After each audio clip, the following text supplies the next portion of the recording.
So welcome to part 3 of this video series where we are talking about AI literacy, what it is and why it's important.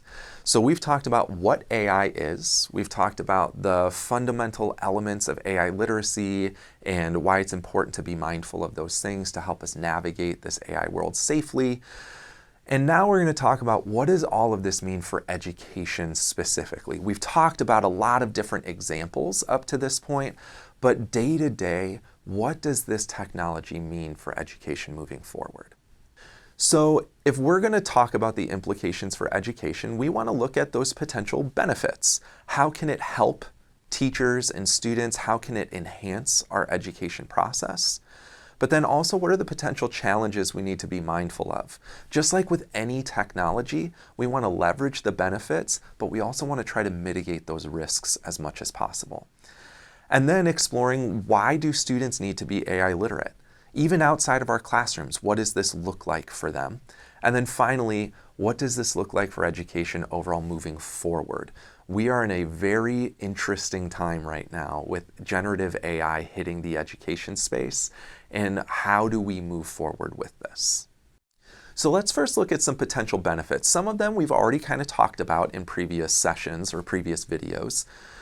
So a big benefit is that it can free up teachers for the human element of teaching. Currently, we know there's a teacher shortage. There's an alarming number of teachers fleeing the profession, and I don't think they're leaving because they're connecting with too many students or they're building too many impactful relationships. Oftentimes, it's all the other stuff that's getting in the way of that human element of teaching. So how can we use AI in ways to recapture some of that time so that teachers don't get burned out so easily and that they can free up their time and energy for connecting with their students and using their expertise in ways that AI might not be pretty good at, that humans are better at. So it can support differentiated and personalized learning, whether it's leveling a text instead of spending hours trying to find different articles at different reading levels that talk about the same topic. Now, AI tools can very quickly take the same exact article and rewrite it at a different reading level. So now every student is reading the same text, but they're reading a version of it that they can access. It also has the potential to remove barriers to the education process. So, for example, Universal Design for Learning, or UDL, is a very, very big concept in education where we're thinking through meeting the different needs of the students, how they interact with the material, how they show their learning, and trying to offer options so that students can show us what they've learned or interact with the material in ways that make the most sense to them. So how does AI fit into this? It can help us design more UDL-aligned lessons. It can help us rethink some of our assessments that maybe are targeted to a very specialized set of tasks that we're not assessing, but some students maybe lean a little bit more easily into that form of assessment than others. Well, now AI can help us rethink some of our assessments to offer more of those options and to make learning more accessible to all of the individual learners in the classroom. And it can also accelerate long overdue changes to the education system. So things we know that have been outdated in our education system for a long time that we know have needed to change, AI just might be that accelerant that we need to actually enact change.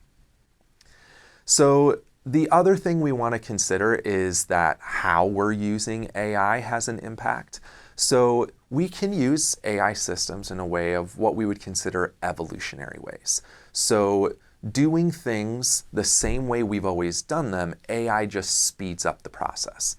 This can reduce burnout. This can really streamline current tasks and workflows and free up teachers for that human element of teaching. But it also could possibly allow us to entrench outdated practices. So with AI systems being really good at offering different assessment options, it's also really good at just churning out 60-question multiple choice assessments. So how are we using these AI tools? Are we using it in a way that's really just kind of doing things the way we've always done them, just faster? Or are we using them in more revolutionary ways? So these are the ways where we're using these AI systems in ways that we couldn't have done before because of the technology. So offering students, instead of text-based only assessments, offering students an avenue to verbally process and speak their thinking aloud as part of the assessment process, because there are now AI tools that can give instant feedback to students verbally processing. It can give teachers insights into student understanding based on that. So finding ways to leverage AI to free us up for that human element of teaching in evolutionary ways is important, but so is finding ways to use it in revolutionary ways. How can we fundamentally improve education because of AI? Now, with the benefits come the challenges. So we need to make sure we're finding balance in maintaining our own agency and having students maintain their own agency. So how do we use these tools in ways that support students without removing that productive struggle? We don't want to give students an easy button for every obstacle they come into contact with in the learning process. Sometimes they need to sit with that struggle because that's where deep learning takes place. So how do we find that balance? We also need to be mindful of data privacy, as we've mentioned earlier, making sure that we are not putting sensitive student information into AI systems where that data isn't protected. And we also need to navigate this idea of, okay, in the age of AI, teachers are on high alert and they feel like they need to police learning and stop students from using AI in inappropriate ways, which is something we need to be concerned about, but how do we make sure that doesn't dominate our mindset to where we move away from facilitating learning? We also need to consider how this will impact relationships. If students have access to these chatbots to help them, what happens to that teacher-to-student relationship? And then finally, equitable access is a really big consideration we need to navigate. Because if schools aren't providing accessible tools or monitored structured encounters to build AI literacy, then the only students who are going to be getting that are the ones who have access to those tools outside of the classroom. And so we could possibly see a widening of that digital divide even further. So these are all challenges we need to be considering and navigating and talking about. Again, leveraging the good while trying to find ways to mitigate the risks. Now, the importance of AI and AI literacy for our students is becoming more and more apparent. Although a lot of teachers only think of AI as a potential cheating tool, that's not the case outside of the classroom. This is becoming a professional tool. So being AI literate is becoming a necessary skill set for workers in the workplace. So if we aren't helping our students build up those AI literacy skills in our classrooms, are we potentially disadvantaging them in the job market when they leave our classrooms? AI is also becoming more and more ubiquitous. It is embedded into everything. We are encountering it on a daily basis, even if we don't realize it. And because of that, AI literacy is kind of becoming the new media literacy. We need to be prepared for this world that is filled with AI. And then another important thing to consider, students are already using it. There is a lot of research out there showing that students are engaging with these tools a lot, but they aren't necessarily equipped to do so safely. So when we think of what happened with social media, we thought of that as a home problem. Schools were blocking social media on their school networks and saying if parents want to let their kids have social media accounts, that's on them. They can have those conversations and they can monitor that. That's not a school problem. But it wasn't very long until it became a school problem. The fallout of all of these young people engrossed in social media. We don't want to repeat that. So how do we prepare our students who are already using these tools, but helping them learn how to use them responsibly, safely, and ethically? So moving forward, what does this look like for education? We are in what we call a liminal space. So this idea of we're kind of having one foot on one side of the line and one foot on the other side of the line. We're still maybe doing things the way we've always done them, but we recognize the need for change and to adapt. And so education finds itself in a true liminal space because of AI. What skills are necessary to teach? What uses of technology are going to support learning versus detract from learning?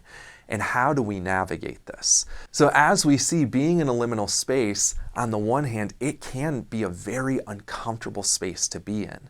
We have this existential uncertainty of what the future is going to look like. There's people adopting this at different rates and fragmentation of approaches. There might be stress or pressure from the outside to adapt to this new technology sooner than we're ready for, and it can lead to a sense of the loss of the familiar. So, although liminal spaces are uncomfortable, it's also fertile ground for change. It's forcing us to confront the way we do things in education and reimagining what we want it to look like moving forward in the age of AI. So it is uncomfortable, but it's something that maybe we need to embrace as potential for making education better than it has been. So as we get ready to wrap up, I want to leave you with these questions. Things to consider, things to talk with colleagues about. Based on everything you've heard about AI and the skills that are needed to interact with AI, how does AI align with your educational values? And how does it diverge from your values? Where do you see AI fitting into what you value about education? And where do you see it maybe veering off from that? And how do we navigate a technology that seems to have potential for both? And then finally, what happens if we do nothing? What if we just keep moving forward, doing things the way we've always done them? How might students be harmed if we don't teach them these skills? How might society look in a world where people are being inundated with AI technologies, but they're not equipped to think critically about them in the process? So these are the things we want to consider. These are the conversations we need to be having because we want to make sure that we are adapting without inadvertently creating larger issues down the road. And this is a tricky time. Nobody has all the answers, which is why we need to be talking about this with each other.